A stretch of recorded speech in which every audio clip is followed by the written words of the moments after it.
చూసాము. ఇప్పుడు ఖమ్మంలో ఎలా అయితే జరిగిందో ఒక ఇన్సిడెంట్ జరిగింది, ఆ ఇన్సిడెంట్ కూడా చాలామంది లీడర్స్ వెళ్ళి వాళ్ళతో పాటు ధర్నాలో కూర్చున్నారు, ఎడ్యుటేషన్స్ చేశారు. సో అలాంటి ఏదన్నా ప్రజలకు మద్దతు పలుకుతూ ఇప్పుడు ఆ విధంగా తన ఎన్నో కేసెస్ అట్లా ఉన్నాయి.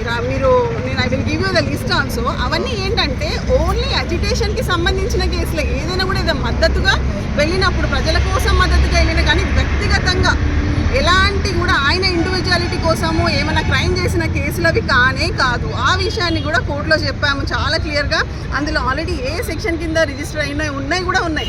సో అవన్నీ కూడా కప్పిపుచ్చి ఇన్ని కేసులు ఉన్నాయని చెప్తున్నారు కానీ for what purpose those cases have been filed అనేది చెప్పట్లేదు. Only in respect of the protection or అంటే వాళ్ళకి మద్దతు సపోర్ట్, పబ్లిక్కి సపోర్ట్ తెలుపుతూ వాళ్ళ కోసం ఎప్పుడైతే ఫైట్ జరిగిందో న్యాచురల్లీ లీడర్స్ మీద కేసులు పెడతారు. అది ఏ పార్టీ వాళ్ళైనా సరే, ఏ పార్టీ వాళ్ళు కూడా వెళ్ళి ఒక ఉద్యమం జరుగుతుంది, ఏదైనా ప్రొటెస్ట్ చేస్తున్నప్పుడు వాళ్ళు కరెక్ట్ ఉన్నప్పుడు లీడర్స్ వెళ్ళి ఒకవేళ సపోర్ట్ చేస్తే అలాంటి కేసెస్లో రిజిస్టర్ అయినాయి. అదేదో తీవ్రమైన నేరము, తను పర్సనల్గా చేసిన నేరంగా పబ్లిక్ ప్రాసిక్యూటర్ ప్రూవ్ చేయాలని చూశారు. కానీ మేము చెప్పాము ప్రతి each and every section what it says and what all those types of cases అని కూడా మేము చెప్పడం జరిగింది.